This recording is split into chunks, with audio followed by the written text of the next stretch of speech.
Mobile application development is a hot topic as of now. It's a valuable skill to have, seeing how almost everyone has a smartphone and the access and the want for access is there. So being able to develop mobile applications is a good skill to develop. So to do that, today we have a Flappy Bird type game here. The concept's pretty simple. It's just a tapping game. So when the user taps on the screen, your bird's going to go up and down. The goal is to make it through as many pipes as you can. With the screen recording, it's a little laggy, but you can see I made it through two. As soon as you hit a pipe, it's going to end the game, or if you fall to the bottom of the screen, it will end the game. And we do save the high scores so you can keep playing and keep trying to beat it. Again, it's a little laggy because of the screen recording, but you can see the concepts there.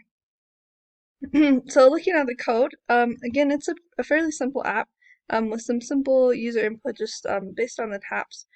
So we used the libgdx tool to set up kind of the rough outline for the project, and so all of our code actually just lives in this flappybird.java class. You could split these out into smaller classes, but it was simple enough that for the time being I've left it in one. You can see we have some utility type functions. Screen height and screen width are used a lot to calculate. If you didn't know, mobile applications, especially games, are pretty math heavy. There's lots of calculations involved. We have some game state like the score, high score, and then scoring tube. That's just to decide which tube we're going to get a score on. We have actually going down, we'll come back to birds, but we have 4 tubes um, going, and they'll just cycling through, and then we'll reset the heights on them as we continue to go. But we only score one of those at a time, so once that's off the screen, we'll score the next one. And then for the birds, we actually have an array of birds, and the texture is just used for an image. And we have an array of birds, and we have 4 different images that we use to get that animation effect of him flying. You can see him over there flying. So kind of digging into the code, how this app works is we have a create function or method that runs, and it does basically all the setup for our game. So we have like some utility like a generator, and we set the screen height and width there. We have the background and game over images that we prepare with the textures, the bird images, as well as a bird circle, and this is used for detecting the collisions into the tubes. And similarly for the tubes, we have the tube images, and then rectangles again for the collision detection. We'll look at the circle and the rectangle and see if they collide. We also set some font settings here, and then we go ahead, once we've created everything, we start the game. And so that's one of the helper functions in here. So let me go down to that one. Here we go.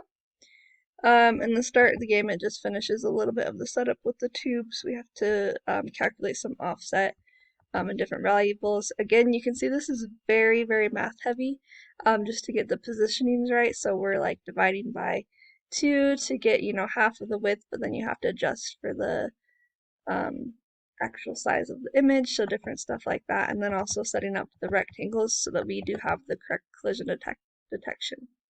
As far as the actual game logic, we'll look at the render method, which is the main thing that runs and renders the game screens, and this runs repeatedly.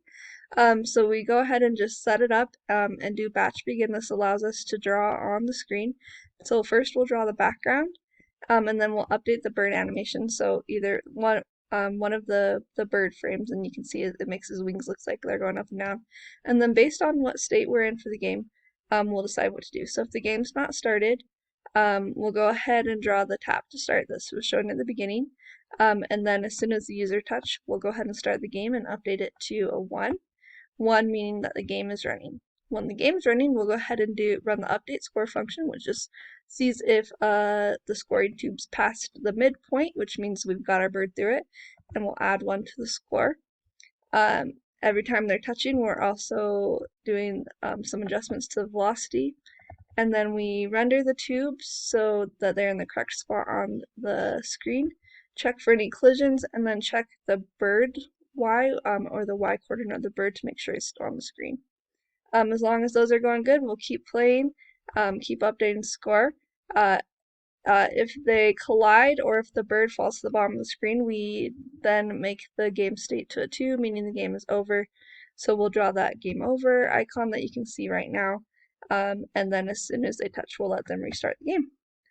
So that's a basic rundown. You can go through and look at the helper functions on the GitHub repo and see what they're doing. But again, it's a pretty simple way to get started into the mobile application development with Java using Android Studios. Thanks for watching.